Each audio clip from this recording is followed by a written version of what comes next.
మళ్ళీ మన వెనక ల్యాంబోర్గిని కార్ అయితే వస్తుంది, గ్రీన్ కలర్, సెలబ్రిటీ ఉన్నట్టున్నది. హలో, ఇప్పుడైతే మనం అయితే హైదరాబాద్ నుంచి అయితే వారణాసికి వెళ్తున్నాం. ఇది ఎయిర్పోర్ట్, ఏం చేంజ్ కావాలి, ఎప్పుడున్న సేమే ఉంటుంది. అవే షాపులు, కాకపోతే ఇక్కడ కూడా బై 3 get 3 ఆఫర్స్ కూడా ఉన్నాయి. ఒకవేళ మీకు షాపింగ్ చేయాలనుకుంటే ఇక్కడ కూడా చేసుకోవచ్చు. షాపర్ స్టాప్ ఉంది, బ్యాక్ సైడ్ కనిపిస్తుందా షాపర్ స్టాప్, అది అక్కడ కూడా మీరు షాపింగ్ చేసుకోవచ్చు. ఇప్పుడు మనది వచ్చి గేట్ 4 అనమాట. గేట్ 4కి ఎట్లా పోవాలి అంటే ఇట్లా స్టేట్ అని చెప్పిండు, మీకు చూపెట్టి గేట్ 4 అనమాట. అట్లా ఎప్పుడు పోయినా మాకు ఇటే వస్తుంది, నాకు తెలియదు. పోయినసారి ద్వారకాకు పోయినా ఇటే వచ్చినాం, అంతకుముందు కేదార్నాథ్ పోయినా ఇటే వచ్చినాం, ఎప్పుడైనా ఇటే ఈ దారే వస్తుంది, కామన్ దారి కావచ్చు. అటు సైడ్ మేబీ డొమెస్టిక్, అది ఇంటర్నేషనల్ కదా, అందుకోసం అని కావచ్చు. ఫజిల్, బాడీ షాప్, నీరూస్, ఇక్కడ అన్నీ ఉన్నాయి, అన్ని బ్రాండెడ్స్ ఉన్నాయి. ఎయిర్పోర్ట్ అన్నాక షాప్స్ ఉంటాయి అనేసి మా ఫ్రెండ్ అంటున్నాడు, అది కూడా నిజమే. కానీ ఎంతమంది కొంటారు అనేది అది చాలా ఇంపార్టెంట్. ఒకవేళ మీకు నగలు కావాలన్నా కూడా ఇక్కడ నగలు కొనుక్కోవచ్చు.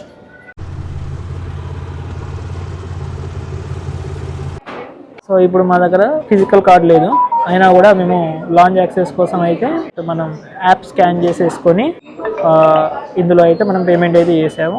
సో వైఫై అసలు రావట్లేదు. సో వైఫై కోసం అయితే మనకి కార్డ్ ఇచ్చారు. సో అది 2 hours ఉంటుంది కావచ్చు. బ్రేక్ఫాస్ట్లోనైతే ఫస్ట్ వాటర్ మిలన్ ఇదైతే తీసుకున్నాను లాంజ్లోకి.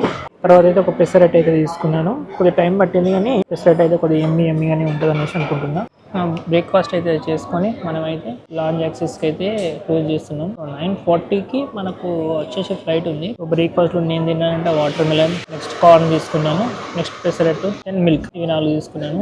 సో ఇప్పటికి ఇవి చాలు. సో ఇప్పుడైతే మనమైతే లాంజ్ యాక్సెస్ నుంచి అయితే మనం పైకి అయితే వెళ్ళిపోదాం. మనది వచ్చేసి గేట్ నెంబర్ 4 అనమాట. సో గేట్ నెంబర్ 4 వరకు వెళ్ళేసి వెళ్దాం. సో అప్రాక్సిమేట్లీ ఇప్పుడు మీకు 30 to 35 minutes ఉంది.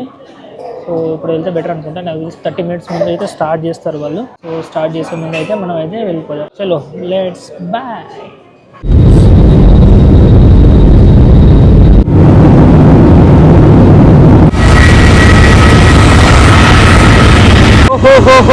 We just landed. అమ్మయ్యా, వారణాసికి అయితే వచ్చేసినాం. ఫుల్ అంటే ఫుల్ చలి పెడుతుంది. ఉత్తరప్రదేశ్ అంటే ఉత్తరప్రదేశ్ లానే ఉన్నది. ఏంటంటే హైదరాబాద్ కంటే 2 or 3 degrees తక్కువ ఉంది యాక్చువల్లీ టెంపరేచర్. కాకపోతే కూల్ బ్రీజెస్ మాత్రం బీభత్సంగా వచ్చేసినాయి. ఓకే, ఇప్పుడైతే మనం అయితే మన బ్యాగ్స్ అయితే తీసుకుందాం.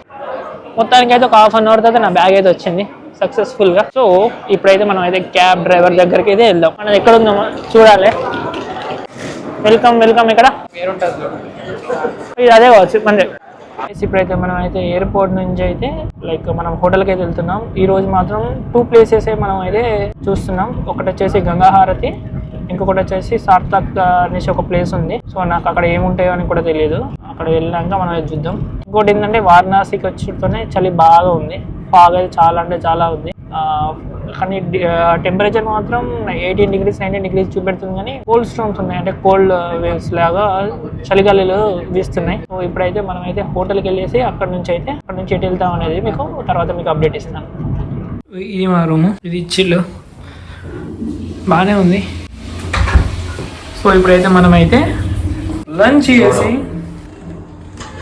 చేసి బయటికి అయితే వెళ్తాం. ఎంత తొందర బయటికి వెళ్తే మనం అంత తొందర ప్లేసెస్ అనేది కవర్ చేసుకోవచ్చు.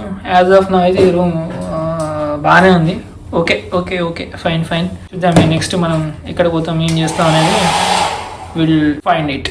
ఇదే new Shri Vishwanath temple. Hi, welcome back to your channel. ఇప్పుడైతే మనం బనారస్లో ఉన్న బనారస్ హిందూ విశ్వవిద్యాలయంకి అయితే వచ్చాము. సో బనారస్ హిందూ విశ్వవిద్యాలయంలో మనకు న్యూ కాశీ విశ్వనాథ్ టెంపుల్ అయితే ఉంది. ఇది మన న్యూ కాశీ విశ్వనాథ్ టెంపుల్. చూడడానికి టెంపుల్ చాలా పెద్దగా ఉంది. సో ఇక్కడైతే మనం దర్శనం చేసుకుని అయితే నెక్స్ట్ ప్లేస్ అయితే వెళ్దాం. కానీ చాలా క్రౌడెడ్ గా ఉంది ప్లేసెస్. ఇప్పుడు మీరు చూసినట్టయితే అటు చూసినట్టు చాలా అంటే చాలా, ఎందుకంటే ఇది న్యూ ఇయర్ ఎండ్ కాబట్టి చాలా అందరు వెకేషన్స్ లో ఉన్నారు. సో క్రౌడింగ్ చాలా ఉంది. అంటే మేము బయట నుంచి వస్తున్నప్పుడు మాత్రం ట్రాఫిక్ ఎలా ఉందంటే మన హైదరాబాద్ లో హైటెక్ సిటీలో ట్రాఫిక్ ఎలా ఉంటుందో ఆ విధంగా ఉంది. ఇప్పుడైతే మనం దేవుని ఆశీస్సుతో మనం నెక్స్ట్ వీడియోకి అయితే వెళ్ళిపోదాం. దుర్గాదేవి టెంపుల్ కి అయితే వచ్చినాం. ఇది కూడా వారణాసిలోనే. టెంపుల్ మాత్రం చాలా బ్యూటిఫుల్ గా ఉన్నది, రెడ్ గా మొత్తం అనిపిస్తుంది కదా, చాలా బాగుంది టెంపుల్. జనాలు కూడా బాగానే ఉన్నారు. కొద్దిగా ఇది మంచిగా అనిపిస్తుంది, అంటే కొద్దిగా క్లోజ్డ్ గా నీట్ గా అయితే మంచిగా డిజైన్ అయితే చేసేది టెంపుల్. సో భక్తుల రద్దీ కూడా బాగానే ఉన్నది, ఎందుకంటే ఇయర్ ఎండ్ కదా. మనమైతే కొద్దిగా ముంగడికి వెళ్దాం. గంగాహారతి అయితే చేసుకుందాం. అమ్మాయి ఇక్కడ తీసుకొచ్చి కిలోమీటర్ తెప్పించిండు. ఇప్పుడైతే మనమైతే హరిశ్చంద్ర ఘాట్కి అయితే వచ్చినాం. సో ఈ బోట్ తీసుకున్నాక మనం గంగాహారతికి పోవాలి. చూడండి మొత్తం బోటే, చాలా ఉన్నాయి ఇక్కడ, బిజినెస్ బాగా జరుగుతుంది. అన్ని బోట్సే కనిపిస్తున్నాయి కదా మీకు. ఈ బోట్ తీసుకొని మనం అయితే హాయ్ గైస్, ఇప్పుడైతే మనం అయితే హరిశ్చంద్ర ఘాట్కి అయితే వచ్చి, ఇది హరిశ్చంద్ర ఘాట్. యాక్చువల్లీ ఏంటంటే మనం ఈ బోట్ ఉంది కదా, ఈ బోట్ లో నుంచి మనం అయితే లైక్ ఇక్కడ ఉన్న ఘాట్స్ అన్ని మనం ఈ బోట్ లో నుంచి అయితే మనం అయితే ఎక్స్పీరియన్స్ చేయొచ్చు. 65 ఘాట్స్ వీళ్ళు తింపుతా అని చెప్తున్నారు, ఇంక్లూడింగ్ గంగా హారతి. సో మేమైతే కొద్దిగా బార్గెన్ చేసేసి వాళ్ళు 1200 అన్నారు, కాకపోతే మేము 800కి అయితే వస్తాం, లేకపోతే లేదని చెప్పేసినాం. సో ప్రస్తుతానికి అయితే 800 పర్ ఇండివిజువల్. సో 2 hours అని చెప్పారు, ఇంక్లూడింగ్ గంగా హారతి. ఇది చూసినట్టు బ్యూటిఫుల్ గంగా హారతి అంటున్నారు. మీకు ఘాట్ అనేది కనిపిస్తున్నాయి. కాశీ అని చూపెడితే మనకు ఈ ఘాట్సే చూపెడతారు. మీరు అటు సైడ్ చూసినట్టయితే అక్కడ జరుగుతున్నాయి, లైక్ అక్కడ కూడా క్రిమేషన్స్ అనేది జరుగుతున్నాయి ఇటు సైడ్. సో ఇటు బ్యాక్ సైడ్ చూసుకున్నట్టయితే ఇక్కడ నుంచి చూడు, ఇక్కడ బిజినెస్ బాగా జరుగుతుంది. యాక్చువల్లీ కరెక్ట్ చెప్పాలంటే ఎక్కడ చూసినా కూడా బోట్స్ చాలా బోట్స్ ఉన్నాయి. ఈ బోట్స్ తోనే వీళ్ళు ఇక్కడ బిజినెస్ అయితే ఫుల్ బిజినెస్ జరుగుతుంది. ఈ టూరిస్ట్ కాబట్టి, టూరిస్ట్ అట్రాక్షన్ కాబట్టి ఎవరైనా కూడా వచ్చినప్పుడు ఖచ్చితంగా ఎక్స్పీరియన్స్ చేస్తారు కాబట్టి మనం ఖచ్చితంగా ఈ బోట్స్ అనేది తీసుకుంటున్నారు. ఒక్కొక్కరు ఒక్కొక్క విధంగా రేట్ చెప్తున్నారు. ఒకరు వచ్చేసి 500 అంటున్నారు, ఒకరు వచ్చేసి 1200 అంటున్నారు, ఒకరు వచ్చేసి 800 అంటున్నారు. కాకపోతే ఏంటంటే మీరు బార్గెన్ చేసుకుని అయితే మీరు ఈ బోట్లోకి వచ్చి చూసుకోండి. ఎందుకంటే మళ్ళీ ఒకటేసారి వస్తాం, మళ్ళీ నెక్స్ట్ టైం కూడా వస్తాం కాబట్టి ఫస్ట్ టైం వచ్చినప్పుడు కొద్దిగా జాగ్రత్తగా చూసుకొని 2-3 అడిగి ఎక్కడ బెటర్ అయితే అనిపిస్తే మీరు అక్కడ మీరు ఈ బోటింగ్ అయితే చేసుకోవచ్చు. ఇప్పుడు చూస్తున్నారు కదా, ఈ బోట్ అంతా ఉంది కదా. సో ఇది ఏంటంటే సేమ్ మన పల్లెవేలు బస్సులా అనమాట, మొత్తం నిండితేనే పోతుంది. సో ఇప్పుడు వీళ్ళందరూ నిండాలి, మనం వెళ్ళాలి. ఎప్పుడు వెళ్తామని తెలియదు. ఆల్రెడీ లైటింగ్ అనేది పోతుంది. నేనైతే కెమెరా తీసుకొచ్చాను. ఎంతవరకు ఫొటోస్ వస్తాయి అనేసి అనేది తెలియదు. సో నేనే ట్రై చేస్తాను, చూద్దాం. ఇప్పుడు ఘాట్లో ఉన్నాయి అయితే మనం షూట్ చేయడానికి అయితే ప్రయత్నిద్దాం.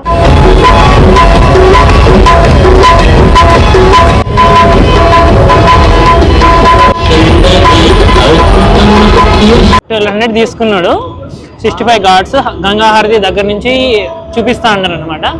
కాకపోతే గంగాహారతి ఏమో ఏది 100 మీటర్స్ ఉందా దూరం మాకు గంగాహారతి, 100 మీటర్స్ దూరంలో గంగాహారతి ఉన్నది. అక్కడ నుంచి గంగాహారతి చూసినాం. ఇప్పుడు జస్ట్ 7 అవుతుంది అనమాట. ఇప్పుడు 6కి ఏమో స్టార్ట్ అయింది కదా, 6కి స్టార్ట్ అయ్యింది, ఇప్పుడు 7 అవుతుంది. 7 నుంచి 8 వరకు 65 ఘాట్స్ అనేది చూపెడతా అంటున్నారు. మరి అది 65 ఘాట్స్ అనేది ఏ ఘాట్ అనేది మనకైతే తెలియదు, వాళ్ళు చూపెట్టిందే ఘాట్ అనుకుంటాం. అంతేనా, ఇంకేమైనా ఉందా? మళ్ళీ తీసుకొచ్చి ఇక్కడ డ్రాప్ చేయాలి. మళ్ళీ ఇక్కడికి వచ్చి డ్రాప్ చేస్తాడట.